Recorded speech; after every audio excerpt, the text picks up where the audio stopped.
Hi,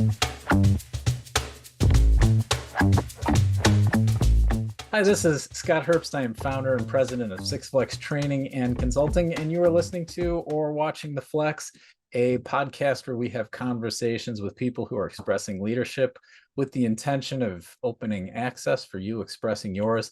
I'm really pleased and excited to welcome today Dr. Diana Wilson. Dr. Diana's a board-certified behavior analyst and chief executive advisor for Aspen Behavioral Consulting. And they provide consulting to ABA businesses and organizations, as well as supervision to people seeking their certification. As usual, I'm going to leave it to you to hear Diana's story from Diana. Welcome, Diana. Thank you, Scott. I'm excited to be here today and to talk a Thank you for little bit being here. about how I got here. Uh, Go ahead. Well, I was going to say that you can go back as far as you'd like into your history, and where I'd love you to, wherever you start, where I'd love you to take it is to how you got into the leadership role you are in now, and we can let the dialogue unfold from there. Fantastic. Thank you. So I'll briefly say that I've been in the field for about 21 years now. I actually started in adult care and residential settings and in kind of the transition into adulthood for our teens and youth. And I ultimately started when the field was kind of young in its work. And so I was one of the first 15 behavior analysts here in the state of Arizona. So I've been around for a little while. I actually never intended on getting into leadership. It kind of fell into place shortly into my career. I did have my own child who ended up with an autism diagnosis and some other medical concerns. And I passionately fell in love with kind of the advocacy role, both as a professional and as a parent. And so I got into some of the public policy work where I just realized really quickly that we had a messaging problem in ABA, and we also had a need and a solution for a population that, needed additional supports. And so I wanted to kind of bridge that gap and then address the significant access to care issues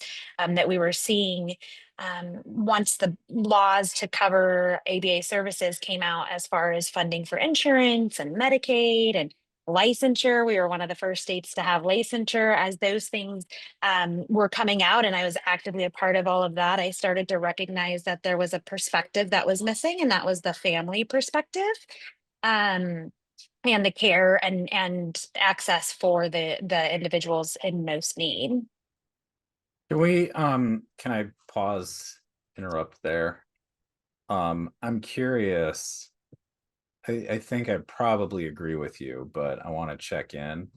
And you said that you realized pretty quickly we have a messaging problem. And I would love to hear more about what you saw, how you knew that, and what you learned and how you adjusted. I think that would be something really beneficial for a listener. Yeah, absolutely. So I grew up in a very small town, and I kind of grew up just knowing everybody, liking everybody. I was a bit naive to, individuals having differences, feuding, any type of conflict, like all of that was just not in my wheelhouse of my upbringing. And so when I started working with teens and youth, oftentimes funding wise, we had grants that were going into the schools. And so we had this overlap into the schools. I started to realize early on, like, we weren't well liked in the schools. We weren't well accepted as a profession in the schools.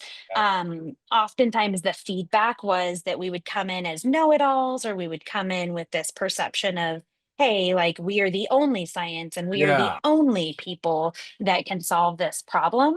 And it actually served as a personal conflict for me because I didn't like conflict. So I was in this position of passionate about this science, but conflicted about the kind of reputation that we had with who now we define as our colleagues, right? Like these people are extremely important. Their science is also often a science and ties into what we're doing. And so for me, it really became kind of a challenge to how do I bridge those relationships, and do so in such a way that we can promote the the science in a way that all of us can utilize it, including other professions.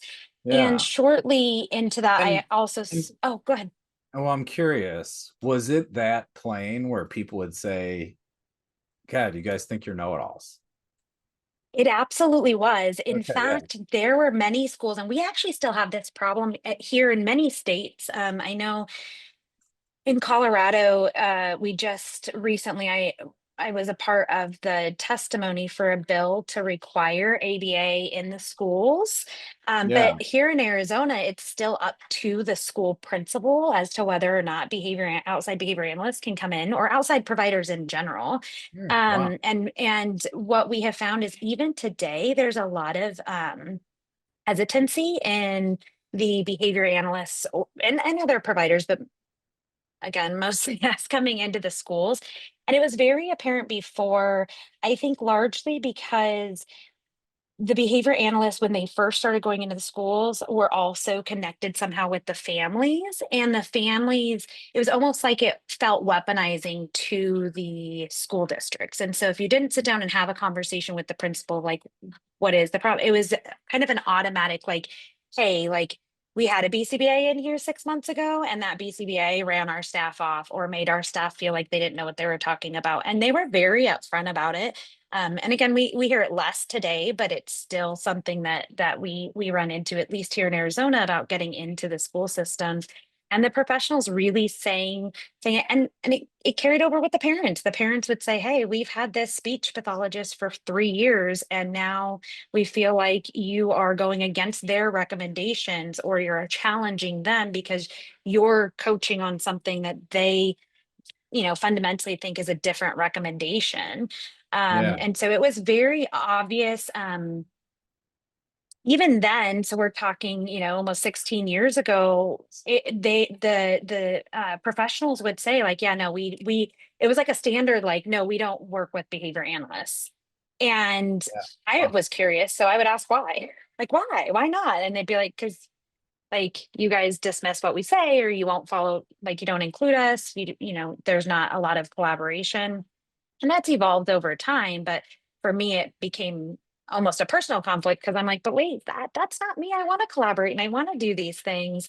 But it was Yeah. it was a challenge for sure. So talk about though how you navigated that, because listen, that's something that people deal with, whether it's like going into schools, whether it's Mhm. a lot of time in organizations.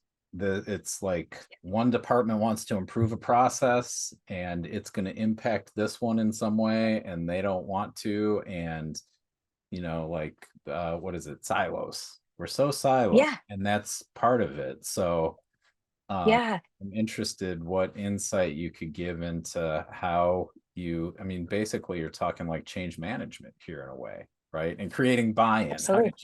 did you do that? Absolutely. Well, one, I had a mentor early on that always, reminded us of the Skinner work of the learner is never wrong.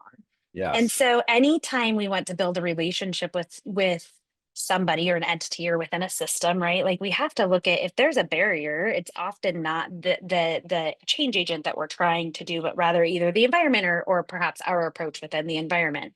Yeah. And one of the things that I recognized, even in kind of getting into public policy work, and a lot of that has, big names, big players, right? And so as you're getting into these systems where, perhaps you feel like a little bit of an imposter, you don't know, maybe you have differing values. I like to just go back to the basics of, if I'm meeting a new client, what are the first things that I'm doing? I'm listening, I'm getting to know, I'm watching, I'm establishing preferences. And I think that was the biggest I mean, we can tie it kind of to humility of like recognizing, like, yeah, I may know something and I may know it very well, but in the context of the environment and that learner, I probably don't have all the facts and I probably don't have all the learning history and all of the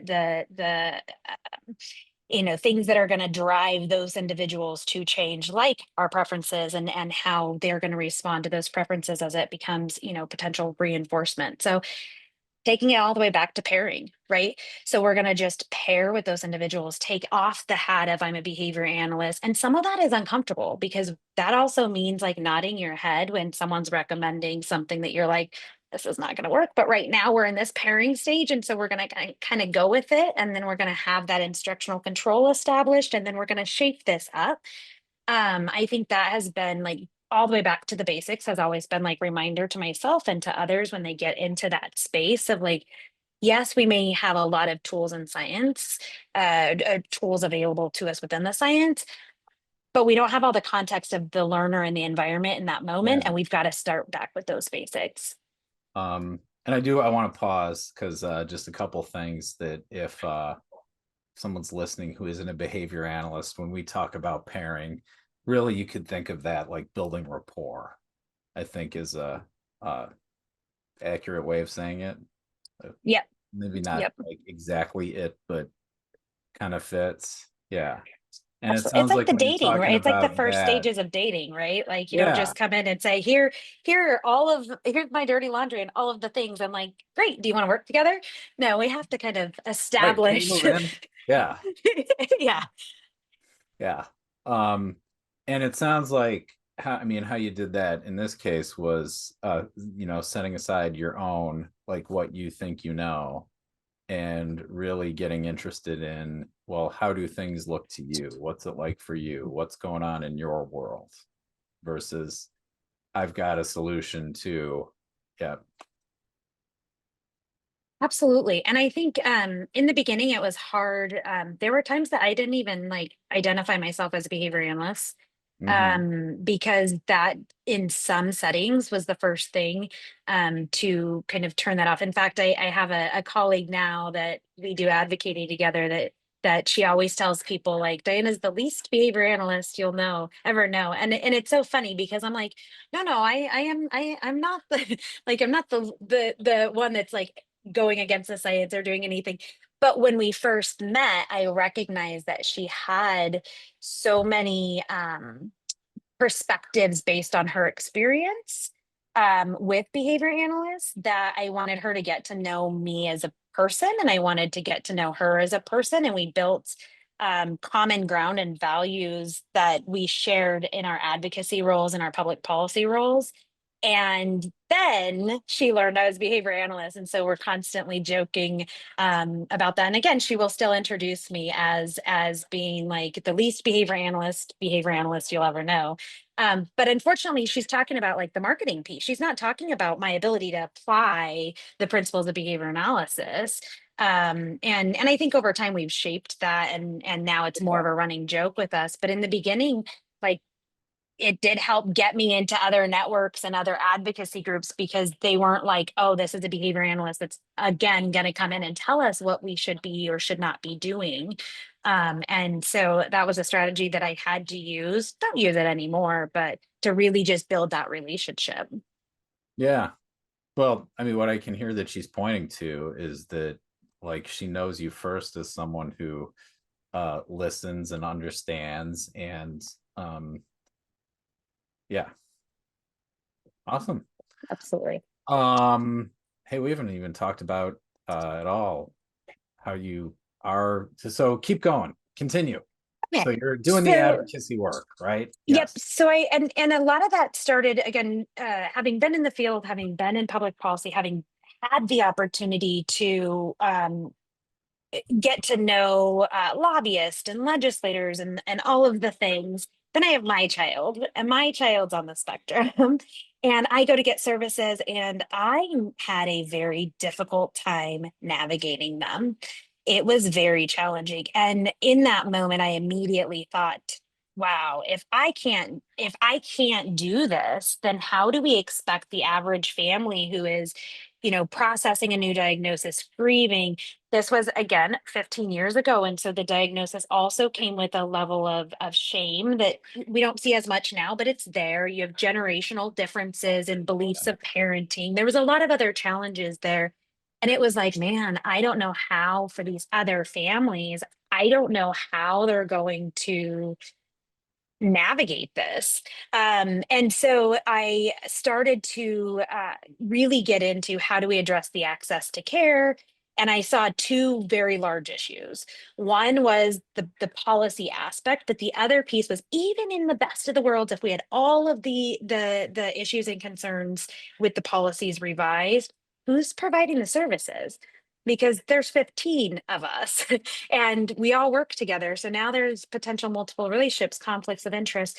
And so I got into really the idea that the best way that we're going to help the field and the industry and the growth is to really put our focus into the learner, the future clinicians, the families, the learners that can then tier the supports that we provide, which took me to kind of where we are now, where most of my work is around supporting students and supporting interns and supporting businesses that need more of the support around that supervision and mentorship. Because at the end of the day, that's going to be our ticket to addressing much of this access to care is to improve the number of qualified quality clinicians that we have out in the field. Yeah. Um, so that's where your focus is now. Um, Tell me a little bit about, I'm really interested in your title. I haven't heard the chief executive advisor, right? So tell me a little bit about that and tell us what you're up to at Aspen.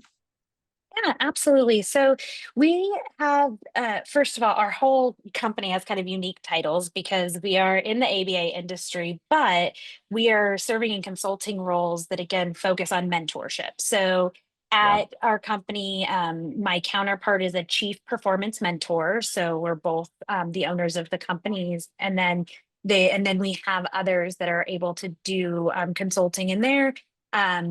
Their titles are like leader in clinical development, and trainer, case manager. So really looking at what types of supports are we then able to provide to businesses and or to the students that is more meaningful than like clinical director, or what is it that we wanted it to align with our values. And so those values are about the learning. And one of the things that I'm most often consulting for is public policy. And so we um, tried to land on some titles that, like the chief performance mentor was like easy to land on, but mine was a little bit harder because yes, there's mentoring, but a lot of what I do is really just supporting around compliance and quality metrics. And like, hey, here are some things we often are doing, needs assessments and reviewing folks templates and processes and their systems within their departments. And a lot of it is just advising on like, here are options for you. So it's oftentimes not, it differs a little bit. Like I do see myself as a mentor in the community. I pride myself for my ability to provide mentorship, but in the role of consulting, oftentimes what I'm doing is I'm saying, here are the options that you have and the benefits and the risks associated with each option. So I'm kind of giving them kind of that risk benefit analysis, but still giving them the ability to make the decisions within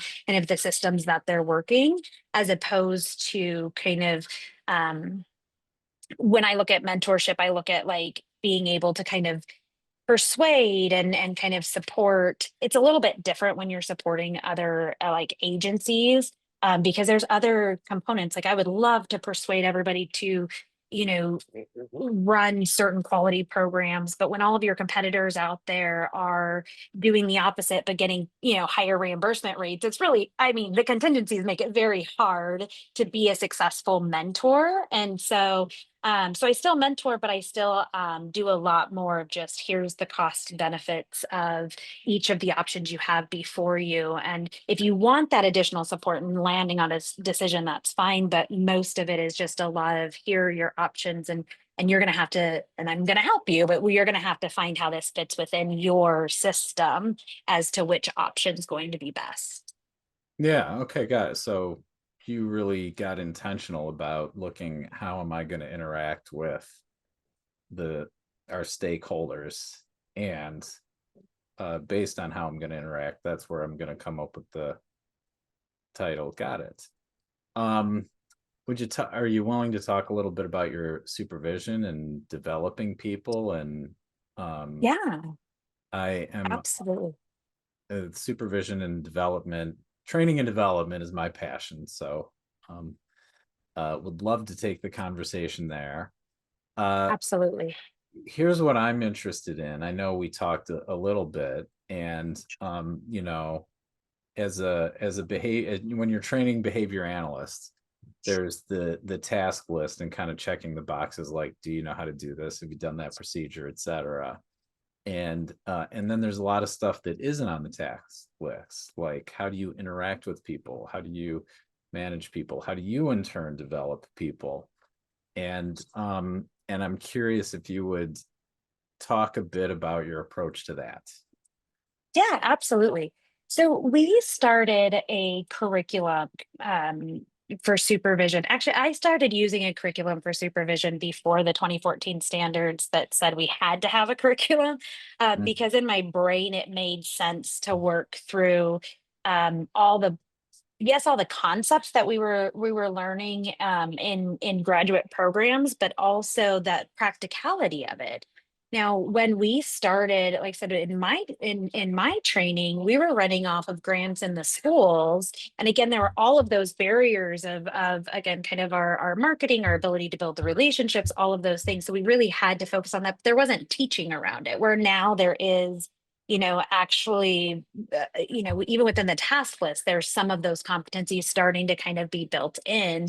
Yeah. But what we started was developing a list of like, what do you need to know? And most of my work has been in home. And so what do you need to know when literally you drive up to someone's house for the first time, or greeting, someone at the door, with whether it's different cultural expectations when you go to someone's front door, or whether it's just differences in how we might approach services in the home, all the way then to those difficult conversations. So we started to realize early on that there were all of these little kind of human points, people points that were Yeah. not part of training that we needed to work on. Now, one of the things when you're working with the universities, you also have the added component of the international students, and so that was probably one of the biggest kind of, I think, boosters to our ability to integrate those soft skills into our training program, because we did realize that in bringing on some of the international students, or hearing some of their perspectives, or having the chance to meet with them, that that the teaching of those soft skills was so important at such an earlier stage. So it used to be something that we would teach the technical, and then we would be like, okay, now you're going to start a trainer role, or a care manager. These are our internal titles that kind of indicate kind of, a trainer is going to be more of disseminating information out, where like a care manager is going to have a lot more of that kind of bi-directional kind of soft skill stuff, supporting parents, supporting families, supporting teams. And so we built it into kind of the system of growth that we had, but we started to realize, hey, a lot of these things need to be taught a lot sooner. So we actually built into the curriculum kind of a group, a coinciding kind of group model, where the group supervision was Just, hey, I want focusing to on, pause here yeah, because I'm hearing something that is, I think, really powerful, which is that, and I've heard in a couple things you said, that there's a real focus on, um, I guess this kind of goes back to setting aside what you know, right? Um, what I'm hearing now is that the probably just the usual way of doing is training. Like we think of training. right? And when you think of training, there's a whole just world of like kind of we already know how that works, right? And what I'm hearing is you consciously or not set that aside and really looked at, well, what do we want? What's going on? What do we want people to be able to do? However we get there, and then built how you would get there around what you really wanted. Yeah. So Am I part making of that up? no, no, no, no. Okay. So it's interesting to me, and this may or may not make sense, but in my head it does. No, let's talk But it through. we're in a world where the systems are not built on behavior analysis, but behavior analysis is everywhere around us. Yes. And so what always interests me is to have a science that's so easily generalized across populations, systems, concepts, you name it. We have this science that by its own basic principle can be generalized in so many different capacities. Yet it's interesting how outside of kind of that direct care component, we start to lose our ability as clinicians to generalize it into how we train others, how we treat others, how we supervise others, how we build relationships with politicians, Yeah. how we do all these things. And so for me, I always like to go back to, again, back to the basics. And I think of when you've got like an early learner, what are, the priority things that we have to be teaching? Well, we have to be teaching them to be ready to learn. We have to be Mhm. teaching them how to utilize the input from the environment, um, to learn and maximize their own skill set. Early on, remember we used to teach a lot of rote skills, and now we're like, well, wait a second, we need to be teaching how to learn and teaching how to utilize tools in the environment to maximize learning across time. And Yeah. so it dawned on me in supervision, like we should be doing the same. We shouldn't be teaching just the task list items, but we should be teaching in such a way that, we're on task. Well, it's test content now, but we're in sixth edition. I learned on the second edition going into the third edition, right? So what does that tell us? That means that there's going to be another edition and another edition. And so teaching to the task list was never an interest of mine. What was an interest of mine was teaching people how to learn and how to grow, right? And so what are those kind of pivotal things that they need? And one of the things that I think comes back frequently is self-assessment, self-evaluation, and self-reflection. And we can only teach that if we're modeling that. And so as we're moving through some of these, so it is intentional that as we're moving through some of these stages, that we're always taking that time again to say, hey, wait a second, what do I not know, and how do I use that information to leverage a process that's going to be more generalizable and sustainable across time when I'm teaching a skill.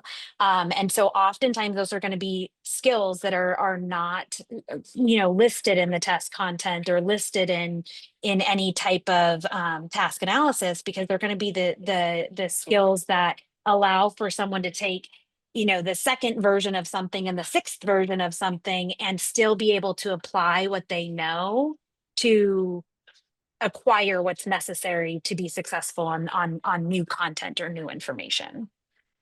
Yeah. Say a little bit more about the distinction between self-evaluation, self-assessment, self-reflection. Yeah, absolutely. So I think as a field, especially when we talk about humility, we talk often about how um, we should be self-reflecting on our own biases, our own ability um, to recognize when we might not be objective on something. But I think that that is kind of a later stage skill set. I think sometimes we have to really start with like, what are we even looking at? Mm. And really being open to being critical of ourselves, not in a negative way, but to Yeah. really look at, have I even evaluated whether or not I have this skill set, or I have an understanding, or that I possibly have the ability to reflection is a really hard task, right? And reflection, it can be challenging, but I think we have these moments in time where we can say, hold on, stop, pause, and assess, hey, is this something that I need more information on, or I'm comfortable proceeding with? And I think the evaluation is just that constant like review of those processes. And so we can reflect, or we can promote reflection. What I find in a lot of young learners is we can say like, hey, and when I say young learners, I am speaking about early career Yeah, I was curious. professionals. We Wait a second. yeah, Okay. I know it gets, I know, because when I was the little guys, but we early career professionals, when we say like self-reflect, there isn't even a starting point. So kind of using assessments and tools to say like, these are the sorts of things we should be thinking about is kind of that self-assessment. Did I think about these things?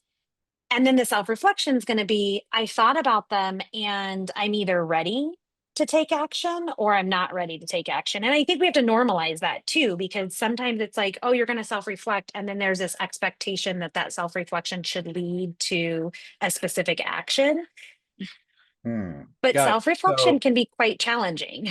yeah, well, let me see if I got it. So the assessment is really asking a question, for example, uh, did this work? And then the reflection would be like, okay, like let's really examine either why it did, like that worked. This hasn't been working for me. This time something was different. It worked. Like, what was it? Where was I? Where was okay? Or, whoa, it didn't work. And like, what's going? Is there some? What do I need to adjust? Okay, got it.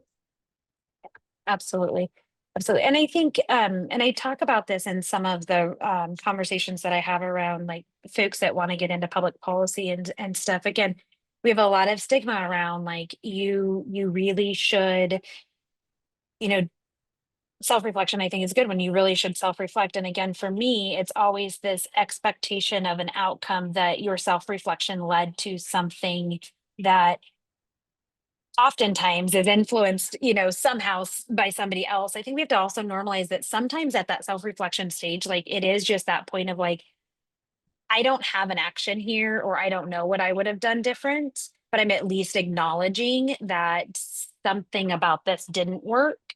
And I think that those would be good entry points for like, now I need to seek consultation, or now I need to identify that this possibly is something that, I shouldn't do independently, or, maybe working with young children isn't my strength, or maybe doing supervision isn't my strength.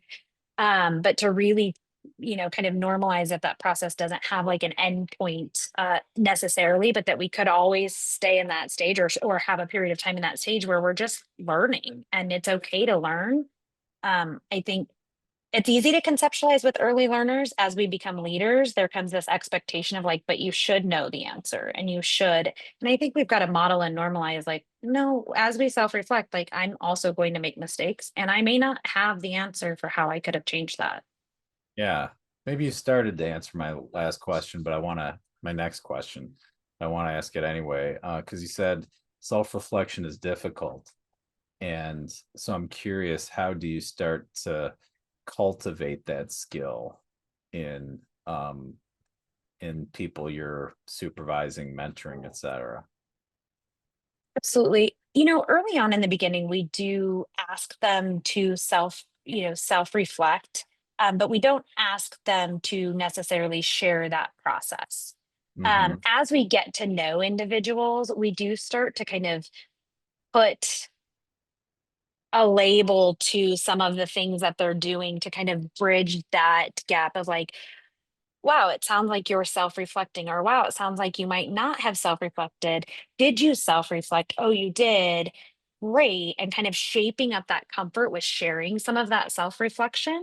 One, to give it a name, and then two, to normalize that we're all doing it all of the time and we should be. that it's a normal part of the process. So we kind of start them off like we don't ask like, oh, did you self-reflect on what would you have done? Or in this situation, you may have different learning history. So share with me the difference in your learning history. But instead, getting people with kind of understanding. For me, what was pivotal was realizing in my self-reflection that some of what I thought were my personal values did not necessarily align with my upbringing. And that was a pivotal point for me because I was like, well, wait a second, are what I'm defining my values a product of bias in my Mhm. learning history? Or can I really stand true to these values? And that's when I really kind of pivoted. This was more recently in my career. And so I don't expect necessarily that at the student stage that they even reach a point of being able to do but perhaps that as we become mentors later in our careers, that we work with one another on how do we support that. I was very fortunate that I had a couple of colleagues who I was able to reach out to and say, hey, I'm struggling here, and I'm self-reflecting, but I'm not confident in kind of where I'm at. Can we talk this through? And so there was a level of confidence building that came through that process, but it definitely took years in my career and not the teaching. And so really just trying to get the students early on to just remember that this is a process, and that the learner is never wrong, so we always constantly have to evaluate our role in what we're teaching and doing, and then shaping that up as they're ready to more complex kind of concepts around how we do reflect and evolve and make change. Awesome. We are getting close to the end of the time we set aside, and the I do it's been a ranging conversation. The two things I'm really taking away are the power of and I think they kind of fit together or maybe feed each other, but setting aside what you already know, like being aware, you just said it now, like kind of bringing awareness to your own biases, right? Your learning is kind of a bias. um Setting that aside as a vehicle for like building relationship, building partnership, building like a shared commit, or like identifying that shared commitment and aligning around it, um and then really looking at uh really assessing and then reflecting on yourself and learning from yourself and taking a look in the mirror. And I imagine those two things feed each other. Yeah, uh, I like the concept of feed each other because they are, it is a process, and yeah, it takes some time to work through. yeah. um Will you say just a little bit about what's next and where you're headed and where you're looking to grow as you head in that direction?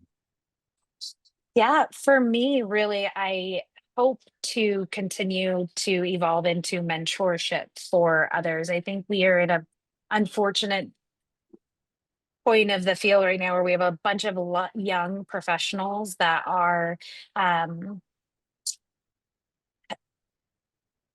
because of contingencies kind of bouncing around where they're working, what they're doing, and actually identifying someone that they can feel comfortable and confident in calling and saying, hey, I have an ethics question, or I have a question about this, and not feel like strings have to be attached. So for Yes. me, my kind of North Star is to continue to work and mentor others into being a mentor. Unfortunately, a lot of that is, a labor of love right now, and that's fine. But to really look at solutions that will support the very large number of new clinicians and practitioners that we have coming up into being able to be mentors themselves, kind of like a pay it forward. Like that would be my like most largest gratification, is to have just like a pay it forward model of mentorship. Yeah. And so hopefully that's what we're cultivating, and hopefully that's what we're continuing to empower others. I do have a lot of students that will call and say, hey, I know that I haven't talked to you in 2 years, but I have a question. And for me, those are the most rewarding moments of Yeah. my career. And so for me, it's really just going to be how do we cultivate more leaders into mentors with no strings attached? Awesome. And a couple more questions. One, what are you proud of? Sorry, what was that? What are you proud of? Um, I'm I'm proud of my persistence in really becoming a mentor. I think through my career, it's been challenging because I'm not out there doing publications and I'm not out there doing it. I'm proud to just be able to be myself and that Yeah, be meaningful to people. that's awesome. And if you're open to it, how can people reach you? Yeah, absolutely. So I can be reached either via email is usually the best, and that's just going to be Diana at aspenbehavioral.com. And then I'm also over at Ball State, so you can find me on the Ball State University website as well. But I am absolutely open to meeting with people, talking with people, being a friend to those in the field. That's definitely what I'm here for. Awesome. Diana Wilson, thank you so much for taking the time to talk with us and sharing about what you've learned and your insights and being available for people. It's been a real pleasure. Thank you. I appreciate it, Scott. Um, and for those of you watching, thank you for watching. Thank you for listening. As always, give us a follow and we will see you back here next time.